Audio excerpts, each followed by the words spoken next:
working now? Yeah, it's a small sketchy clip where I asked her to explain her project over there in Rotermanni. See vist on ka mingi siuke huvitav Tallinna maja, aga siin on nagu vahetrepivaegud koos. Hästi lahe, siuke aknaraamid on nagu topelt siuksed ringid.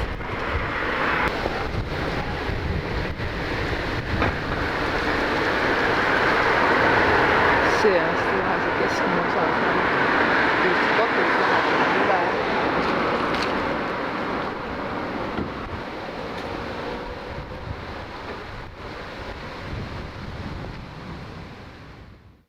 Mind inspireeris see, et on selline kompleksne, keeruline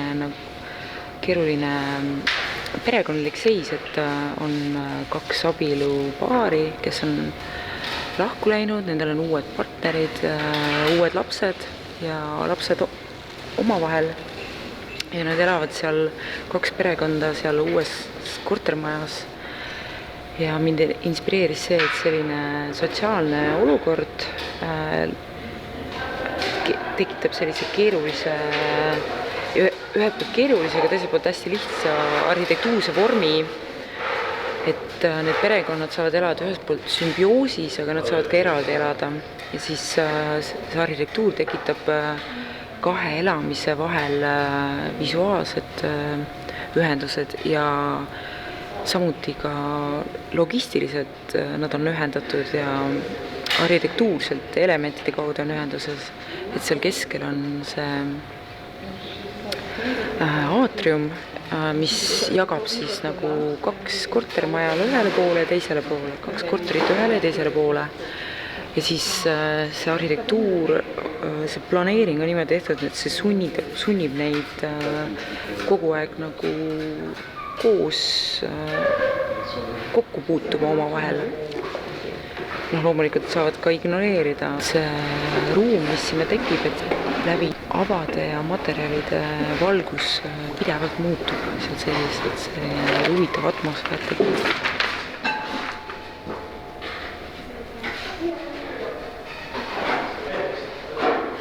Mu esimene mõte oli niimoodi, et see võiks olla nagu hästi Eesti keskne, et eestlased saavad sellest aru, aga minul on see võimalus olla eestlane ja vaadata nagu eemalt Eestist.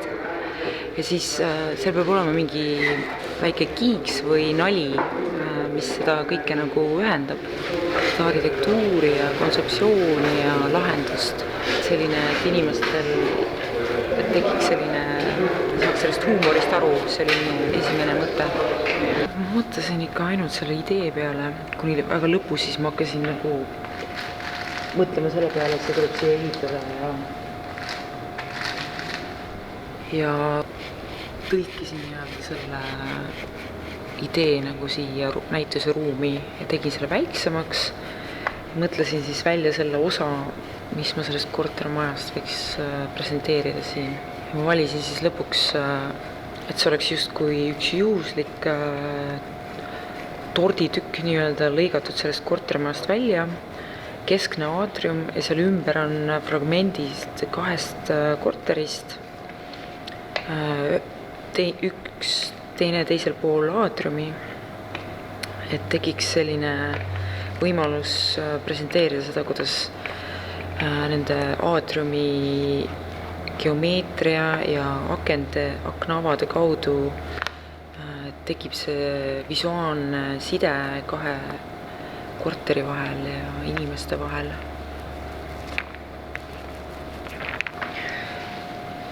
See ongi ajas muutunud, et ükski idee, mis sa mõtled, ükski asi, mis sa teed, ei ole lihtsalt mingi mõte ega tee, vaid see on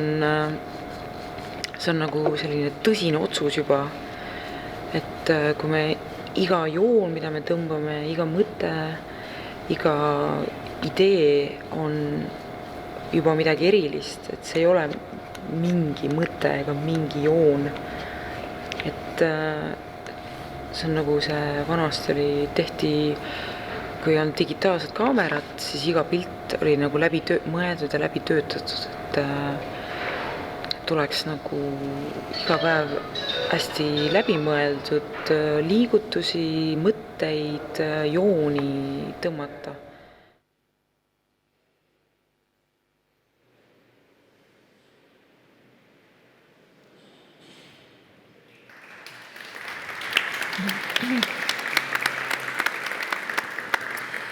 Okay, thank you, Maris, and we'll go on with Soma's exhibition project. I use that one, I guess. Hello? Yeah. Okay. So Graham Harmon said that he's sorry for not bringing slides. Well, I would prefer to just bring slides. So I decided for telling you words that won't fit to the slides, but that's, I think, what architects usually do. I mean, we really work through images, and I think what you see behind running is the film from the installation. And it's not showing, I would say, the process, but it is one of the outputs. So we were doing a threefold project for Tallinn Biennale, thereby probably ignoring a little bit the brief of doing a habitat, or at least we made a rather abstract interpretation of a habitat. But we thought that we will do a threefold project of having what we called the reservoir. So that would be a design process that's based on point clouds. They can take on very different states and formations. And then from that deduce a repertoire that would be qualities that we could distinguish, that we found beautiful. So let's say moments of beauty where we agreed upon. And that would be what we then also put into the exhibition space. And then the habitat, where we wanted to put one of those parts of the repertoire into the Tallinn, in Tallinn's Linna Hall, a place that we find extremely exciting. And since I'm a frequent visitor of Tallinn Biennale, I'm coming here every second year, I've been to Tallinn Hall many times, and I think there resonates a lot what we think about beauty is. It might sound strange to call the Linna Hall beautiful, and I should explain probably what our idea of beauty is. So aesthetics is, of course, a central concern to our practice and also our academic research. And I would say it's an operator in our work. And for us, aesthetics, for us, is really the idea of aesthesis, so this idea of perception. And so it's between us and the objects, but it's also between, it's intersubjective, it's between all of us. And that's, I think, is quite interesting, and what probably we don't cultivate as designers, or what Yael said that we are not articulating it anymore, is what is a designerly way of knowing, right? Because today there was a lot of talk about that there's beauty and there's knowledge and how do they relate to each other, but in architecture, without designerly ways of knowing, there's no beauty. Yeah, so it's really interesting that you have to go into a discourse, you have to have the same visual memory, you have to have the same, share a bit of design experience in order to talk a same visual language. So probably that's something to discuss also during the course of the conference.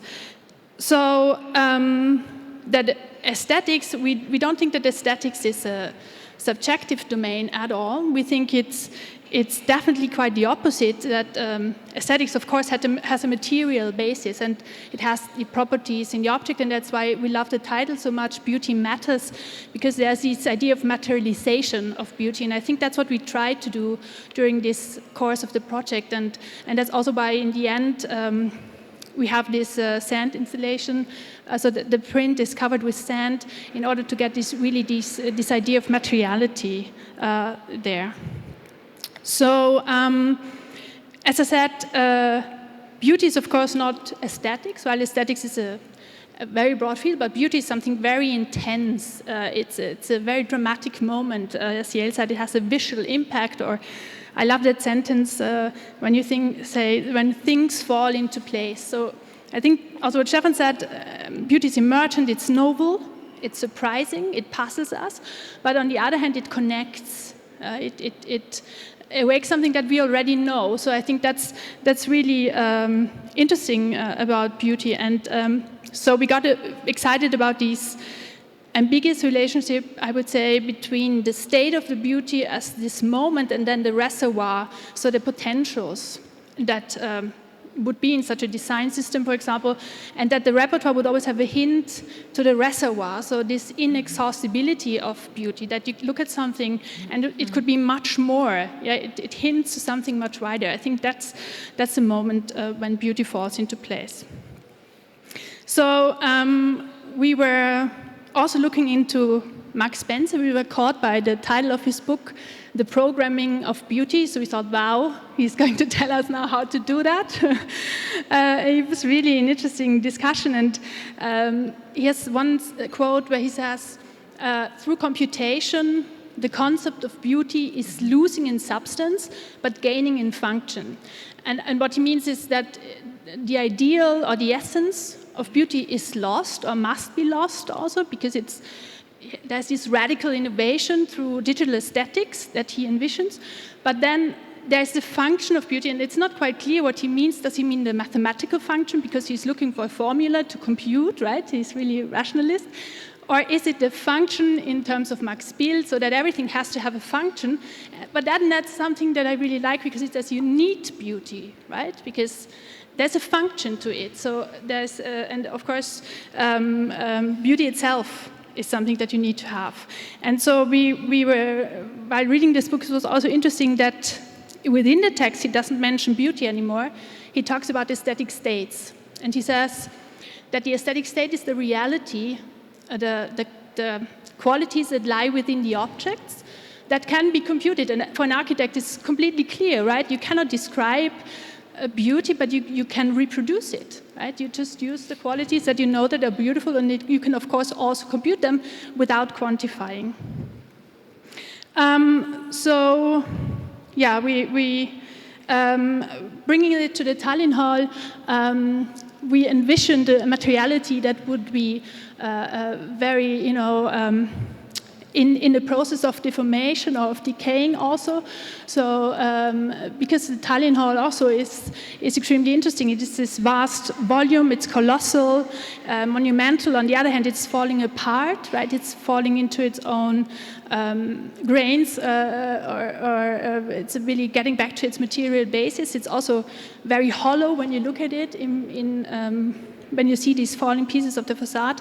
And that was really interesting for us to think how we could insert this repertoire into the Tallinn Hall and reclaim it or re-access it. So we were not interested in refurbishing it, or that's why we also ignored the brief a bit in turning it into an architectural project.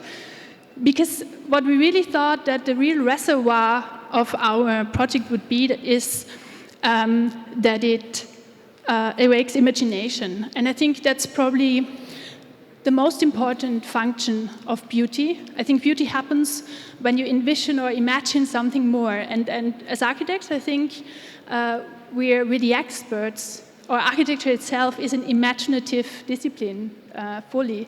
It's not only that we design things that we imagine and that have not been before, but also that people go there and imagine how to inhabit it. And that's why I think the actual brief, and maybe we're going to finish the project afterwards and do a real habitat, because I think the idea of beauty and the habitat makes so much sense when you think about it in these terms, that it's really a two-side process of beauty. Then you see the collages of our repertoire, so to say, of these pieces that then are also shown in some of them in the gallery in a much more abstracted structure, where we replaced Linna Hall with just a normal grid, because it also has this orthogonal structure, but also because in the end this structure could overgrow anything anywhere. It's not contextual at all. It's really very much our statement of personal beauty. Yeah, thank you. Okay.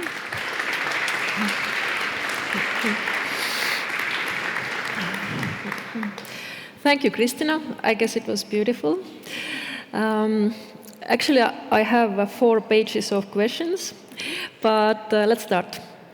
I browsed your homepage and I saw that you are really interested in loose-endedness and indeterminate design.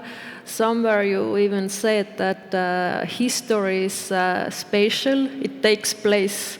So obviously this process-centered thinking is something really important for you. But what it actually means in your designs practically, I mean, how do you incorporate this idea of change?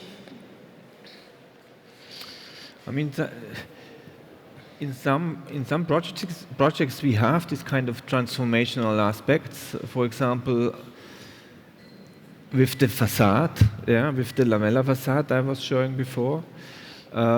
In other projects, it's sort of the location of the project is changing, so they get set up on different locations, and through that you get a kind of different reading.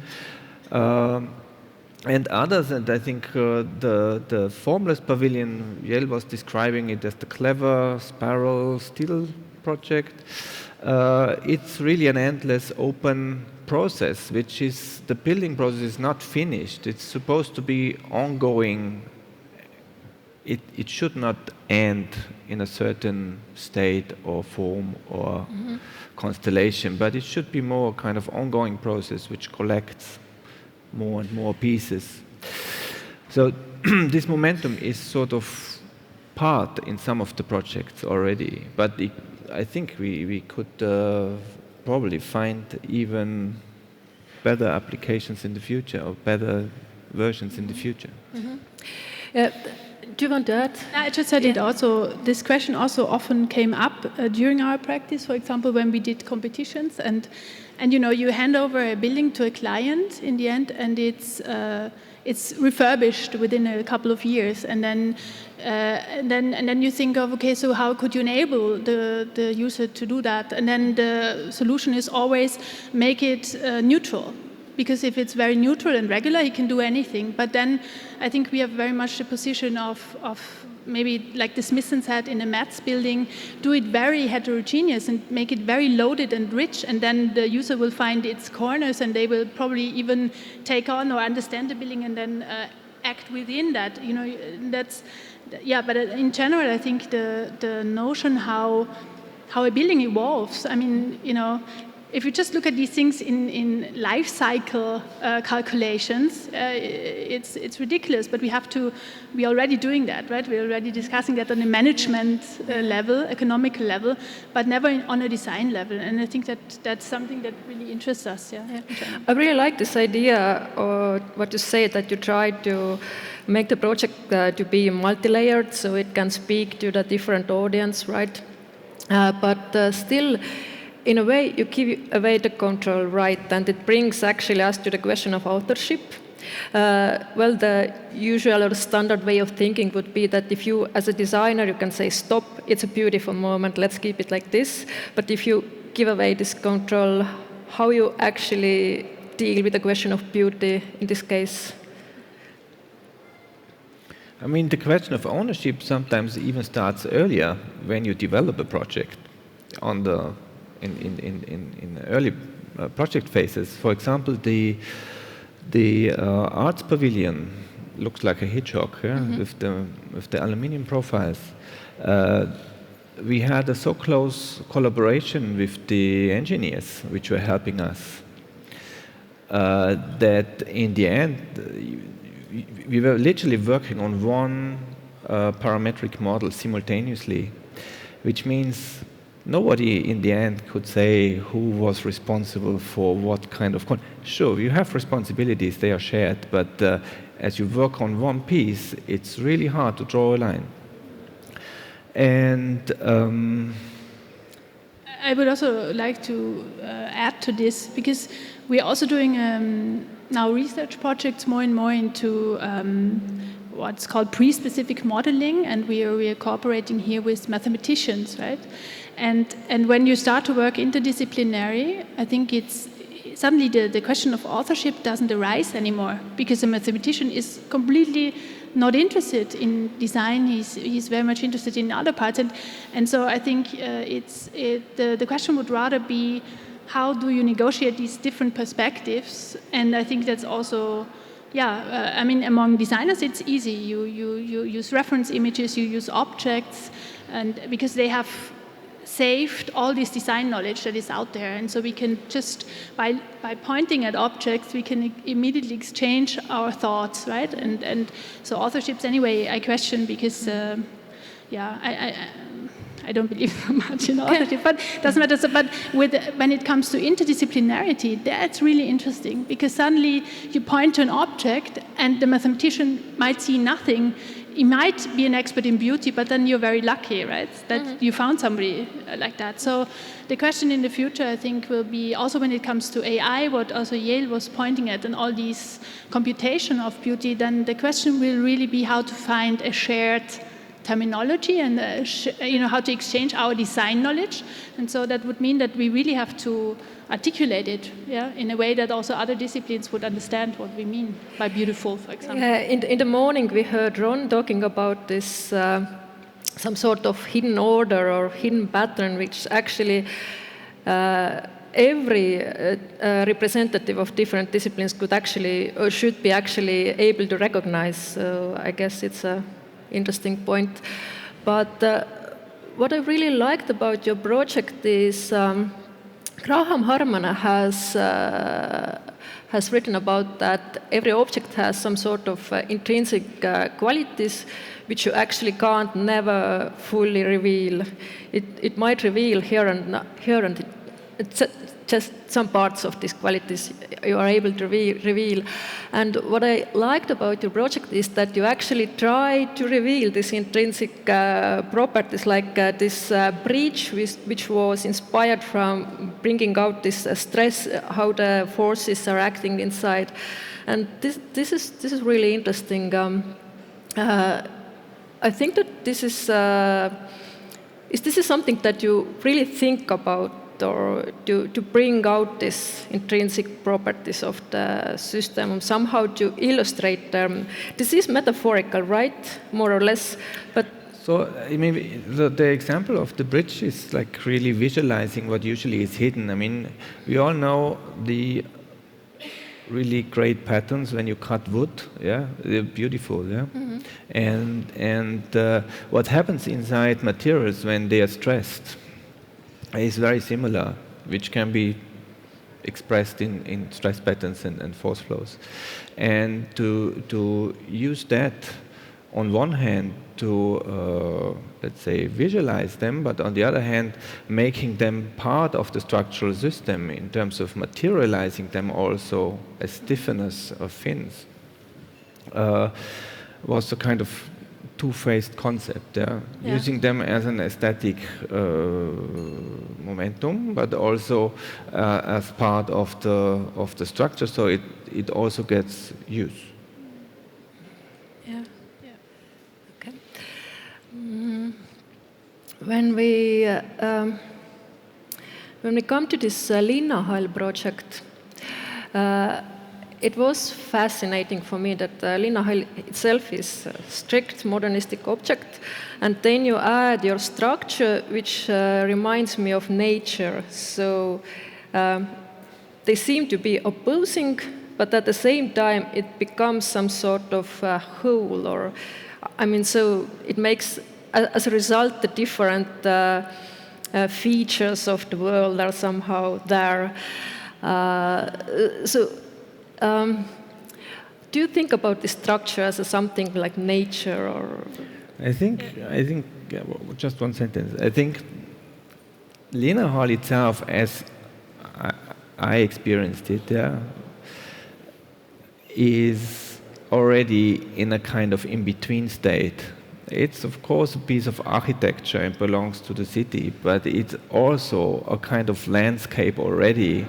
And the nature already took over that landscape in some places. It's creeping into this kind of cracks and starts to grow. And animals are living in it, and so on and so forth. So it has this kind of two sides.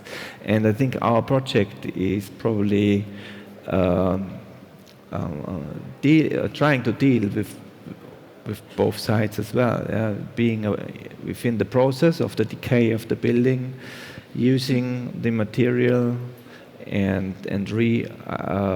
aggregating it into a new kind of spatial concept, which here and there occurs, which probably also grows over time, bigger, the more the decay progresses, and maybe marrying the two sides. Okay. Kristina, this is the last question because our time is already up. But you said that the experience of beauty is something really intense and novel at the same time. About 6 months ago, I met a really famous Finnish playwright, Laura Ruohonen, who described her work method that if I give up my reasoning and thinking about the text that I write, actually the really powerful things will happen, or this is much better text than when I'm reasoning. If you work with your design, are you reasoning, or are the best designs result of non-reasoning? I'm not sure if there's a difference. I don't know. I think I'm always reasoning and feeling at the same time. I really, I don't know. I mean, it's funny that, you know, when you start, you know, doing project and you get these tasks that become very monotonous. We're modeling, for example, things or doing things, or when we were pulling the sand with Johannes into the installations, or when you were gluing the pieces, then you suddenly realize how your brain starts to do completely different things and starts to have some back activity, right? So I know that designing and doing monotonous tasks is good for your brain health. I can do for sure.